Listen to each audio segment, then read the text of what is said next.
अच्छा संयोग भी है। इस समय सारी दुनिया राममय हो चुकी है,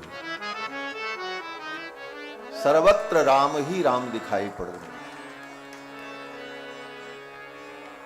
जो राम को काल्पनिक कहते थे, आज वो भी राम राम कर रहे हैं। और सच्ची बात है, सबको राम राम करना ही पड़ेगा। बिना राम राम किए किसी का कल्याण नहीं है। रामम बिना का गति, राम जी के बिना कोई गति ही नहीं। और आज से ही नहीं, अनादिकाल से सबसे ज्यादा डिमांड अगर किसी की है तो राम जी की है। आप कहोगे महाराज जी क्या कह रहे हैं?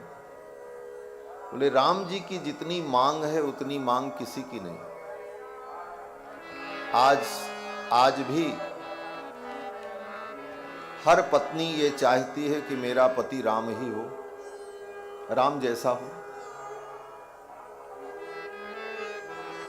हर बाप यही चाहता है मेरा बेटा राम जैसा हो। हर गुरु यही चाहता है मेरा शिष्य राम जैसा हो। हर भाई यही चाहता है मेरा भाई राम जैसा हो। हर मित्र यही चाहता है मेरा मित्र राम जैसा हो।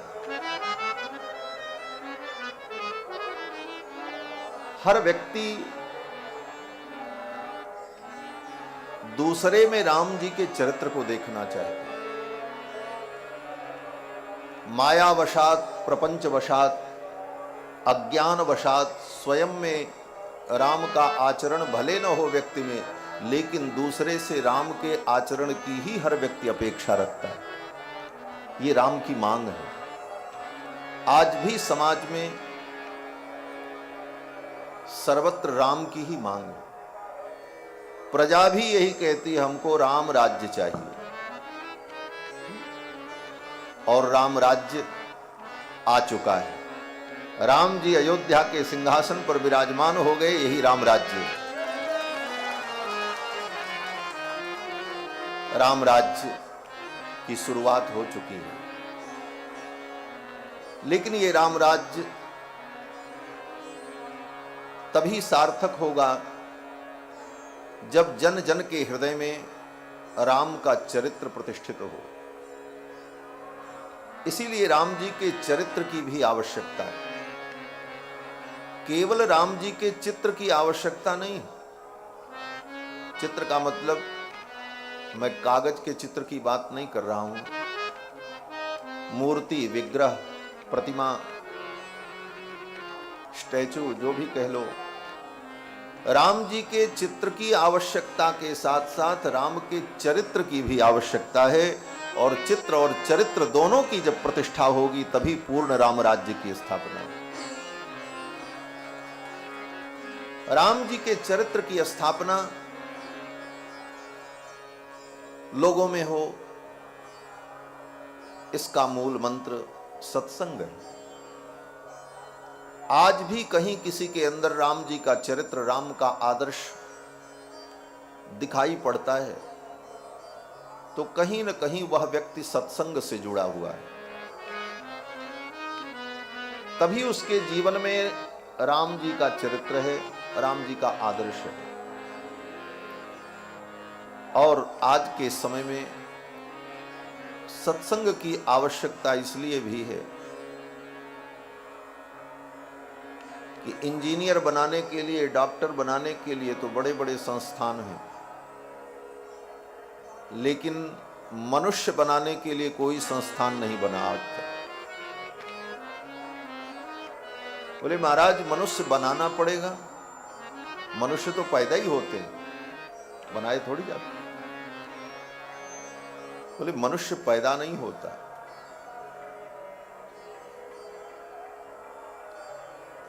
मनुष्य बनाया जाता है।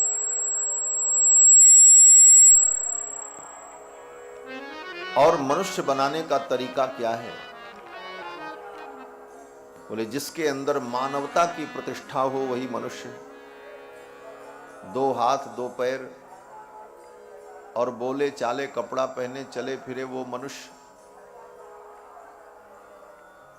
बोले ये मनुष्य की परिभाषा नहीं है, ऐसे राक्षस तो बहुत डोल रहे हैं दुनिया में, जिनसे दुनिया अशांत हो रही। कारण बोले उनके अंदर मानवता नहीं, और मानवता की प्रतिष्ठा करने के लिए ही प्रभु श्री राम का अवतार हुआ। और राम जी ने अपने आचरण से मानवता की प्रतिष्ठा की, और आज भी उनका चरित्र मानवता की प्रतिष्ठा का मूल मंत्र है। इसीलिए आज भी राम चरित्र की प्रासंगिकता है। लोग कहते हैं 9 लाख वर्ष पहले राम जी हुए,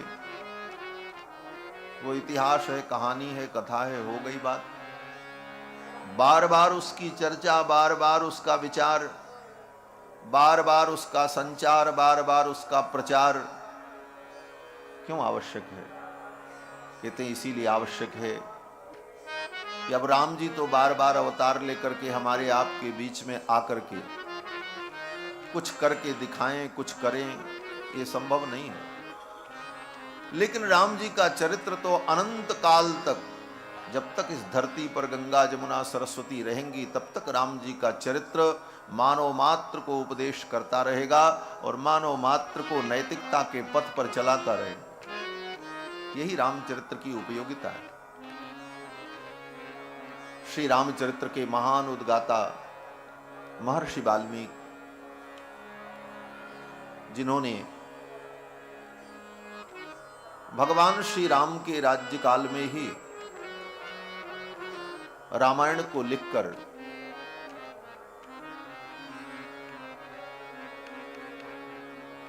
समाज को जो उपहार दिया है,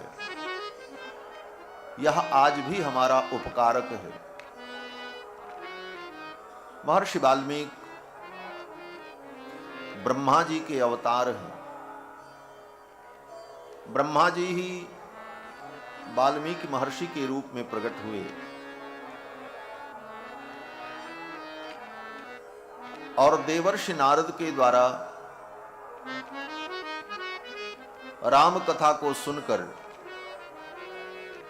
और श्री ब्रह्मा जी के द्वारा आदेश प्राप्त करके, वरदान प्राप्त करके महर्षि वाल्मीकि ने 24,000 श्लोकों में रामायण की रचना की।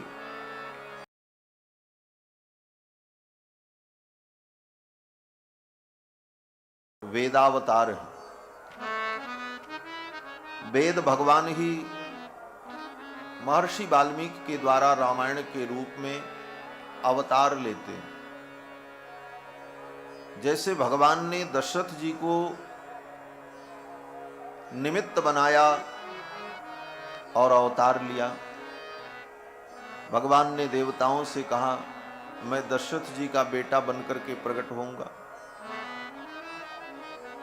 कश्यप अदिति महातप कीन्हा, तिनकहु मैं पूरब बर दीना, ते दशरथ कौशल्या रूपा, कौशलपुरी प्रगट नर भूपा, तिनके गृह अवतरिहं जाई। कौशलपुरी में मैं दशरथ जी का बेटा बनकर के प्रकट होऊंगा। और भगवान 4 रूपों में अयोध्या में प्रकट हुए।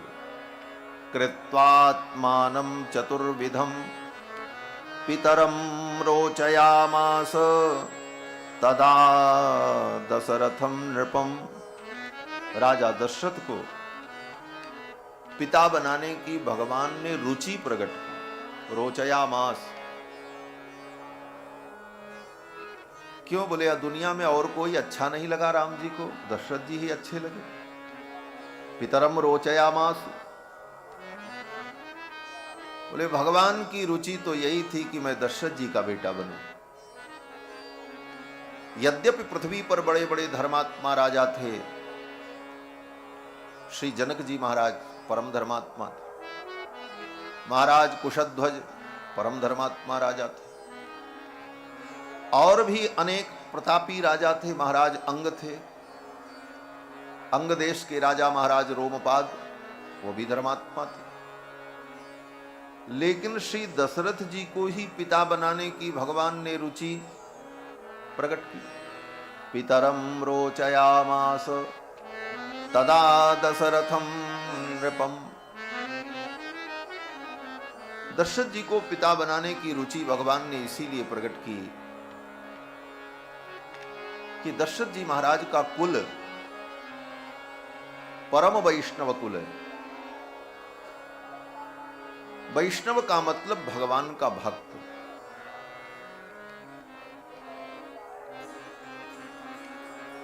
जिसके आराध्य भगवान विष्णु हो, जो भगवान विष्णु को परम तत्व के रूप में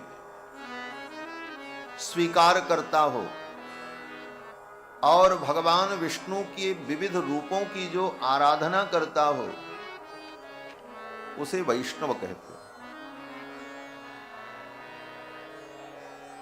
बिहार प्रांत में तो वैष्णव का मतलब लोग केवल इतना ही समझते हैं कि जो मांस मछली न खाए वो वैष्णव। कोई बिहार के होना तो नाराज मत होना भाई, हम सब जगह घूमते हैं इसलिए अनुभव बता रहे हैं। वहां लोगों को वो किसी भी देवी देवता का उपासक हो, कैसी भी उसकी पूजा पद्धति हो, लेकिन अगर वो मांस मछली नहीं खाता है तो लोग कहते महाराज ये वैष्णव है। वैष्णव का मतलब वहां पर लोग यही अनुभव करते। लेकिन वैष्णव का मतलब है जो भगवान नारायण को, भगवान विष्णु को अपना परम दैवत मानता, परम देवता मानता। और व्याकरण में भी विष्णु शब्द से ही वैष्णव शब्द बनता है। सास्य देवता सूत्र है, जिसके देवता भगवान विष्णु हो वही वैष्णव है। और ये वैष्णव का जो भाव है, इसका अनुभव कैसे हो, तो फिर उसके लक्षण भी बताए। लक्षण बताया कि जे कंठ लग्न तुलसी नलिनाक्षमाला। श्री वेदव्यास जी महाराज वैष्णव के स्वरूप का वर्णन करते हैं तो कहते हैं कि जे कंठ लग्न तुलसी नलिनाक्षमाला, जिसके गले में तुलसी और कमलाक्ष की माला हो। चाहे जो माला गले में पहने डोले, वो नहीं, तुलसी और कमलाक्ष। आजकल तो हमने देखा है महाराज, वैष्णव शैव शाक्त सभी एक लाल रंग की माला पहने हुए घूमते रहते हैं। शीशे जैसी चमकती रहती, लाल लाल बड़ी चिकनी, शाइनिंग खूब होता उसमें, सुंदर लगती, इसलिए लोग पहनते हैं। लेकिन वो माला है किस चीज की मालूम है? पशु के हड्डी की बनी हुई माला। गूगल में सर्च करके देख लेना। यहां भी खूब बिक रही है मेले में। और नए नए महात्मा लोग, भक्त लोग सोचते हैं बड़ी अच्छी चीज है, खरीद के पहन लो। सब चाइना का प्रोडक्ट है। और कैसे वो माला बनती है, आप जब देखोगे यूट्यूब में कि कैसे हड्डियों को मशीन से चीर कर, काट करके, फिर उसको चिकना करके, गोला बना करके, कलर दे करके, ऐसी सुंदर, इतनी बड़ी बड़ी लंबी लंबी पीले रंग की, गुलाबी कलर की चमकती हुई माला, पत्थर जैसी। लोगों को लगता है ये कोई मेटल है, कोई चीज है, लेकिन वो गाय भैंस की हड्डी। वैष्णव को तो पवित्र माला धारण करनी चाहिए।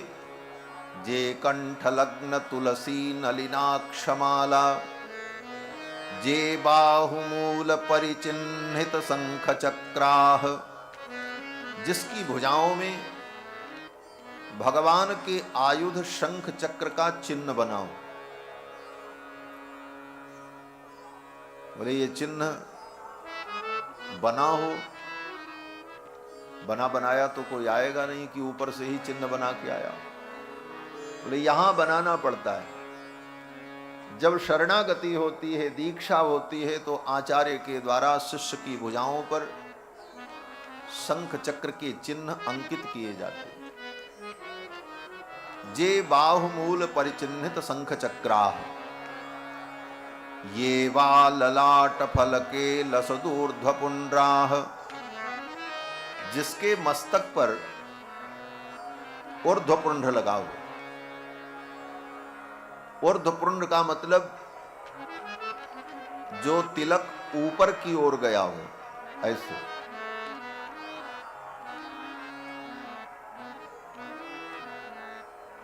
ते वैष्णवा, वो वैष्णव है, वो भगवान के भक्त हैं। भुजाओं में शंख चक्र के चिन्ह, मस्तक पर ऊर्ध्वपुंड और गले में तुलसी और नलिनाक्ष की माला, वो वैष्णव है। जिसने भगवान को अपना दैवत माना, सर्वस्व माना, वो वैष्णव। और ये संपूर्ण सृष्टि भगवान विष्णु की ही है, क्योंकि भगवान विष्णु से ही संपूर्ण सृष्टि प्रवर्तमान होती है। इसीलिए आज भी जब संकल्प करते हैं, कोई भी कर्म का अनुष्ठान का संकल्प होता है, तो पहले यही कहते हैं, विष्णुर्विष्णुर्विष्णुः श्रीमद्भगवतो महापुरुषस्य विष्णोराज्ञया प्रवर्तमानस्य। महापुरुषस्य भगवतः विष्णोराज्ञया प्रवर्तमानस्य। ये संपूर्ण सृष्टि जो प्रवर्तमान है, चल रही है, ये किसकी आज्ञा से, किसके आदेश से सब काम चल रहा है। समय पर सूर्य भगवान प्रकट हो जाते हैं, समय पर अस्त हो जाते हैं, समय पर ठंडी आ जाती है, समय पर गर्मी आ जाती है। इस ब्रह्मांड में, ऐसे ऐसे अनंत ब्रह्मांड में अनंत अनंत ग्रह पिंड बिना किसी रस्सी डोरी जंजीर के आकाश में तैर रहे हैं। ये पृथ्वी कहीं बांध के लटकाई थोड़ी गई, आकाश में तैर रही है, शून्य आकाश में। सूर्य, चंद्रमा, मंगल, बुध, बृहस्पति, ये बड़े बड़े ग्रह मंडल, निहारिका मंडल, ये सब शून्य आकाश में अपनी अपनी कक्षाओं में भ्रमण कर रहे हैं। कौन नियामक है? सबका प्रवर्तन कौन कर रहा है? प्राणी पैदा हो रहा है, समय पर मृत्यु उसके सन्निकट पहुंचकर उसका अंत करती है। एक सेकंड भी लेट नहीं करती, मृत्यु अपने समय पर उपस्थित होती है। ये सब वेदों में कहा गया है। मृत्युर्धावति पंचमः मृत्युर्वै उपसेचनम। काल जीवों को चावल बनाकर और मृत्यु की दाल में सान करके काल अपने गाल में रख लेता है। यही वेदांत में कहा गया, मृत्युर्वयस्युपसेचनम। मृत्यु जिसका उपसेचन है, उपसेचन माने सूखी चीज खाने के लिए थोड़ी गीली चीज चाहिए। रोटी खाना हो तो सब्जी थोड़ी गीली रहे तो खाने में, सब्जियों सूखी सूखी रहे और रोटी भी सूखी, तब उतना आनंद नहीं आता। चावल खाने का मन है लेकिन कोई गीली चीज हो, छोला हो, दाल हो, कोई गीली चीज हो तब खाते बने। उसी प्रकार काल इन जीवों को मृत्यु रूपी दाल में सान कर समय पर निगल जाता है। यह सृष्टि की जो व्यवस्था सब कुछ चल रही है, ये कौन चला रहा है? बोले सबके नियामक भगवान विष्णुर्विष्णुर्विष्णु श्रीमद्भगवतो महापुरुषस्य विष्णोराज्ञया। भगवान विष्णु की आज्ञा से सब कुछ प्रवर्तमान है। कहने का भाव कि वे भगवान श्रीमन्नारायण, भगवान विष्णु उनकी जो भक्ति करता है वो वैष्णव है। और वही भगवान श्रीमन्नारायण श्री राम के रूप में अवतार लेते हैं, वही भगवान श्रीमन्नारायण कृष्ण के रूप में अवतार लेते हैं, वही भगवान नरसिंह के रूप में अवतार लेते हैं, वही वराह के रूप में अवतार लेते हैं। एक श्रृंग वराहस्त्वम, ब्रह्मा जी ने स्तुति करते हुए, राम जी की स्तुति करते हुए कहा, आप ही कृष्ण हो, आप ही नरसिंह हो, आप ही वराह हो। अर्थात भगवान के जो भक्त हैं उन्हीं को वैष्णव कहा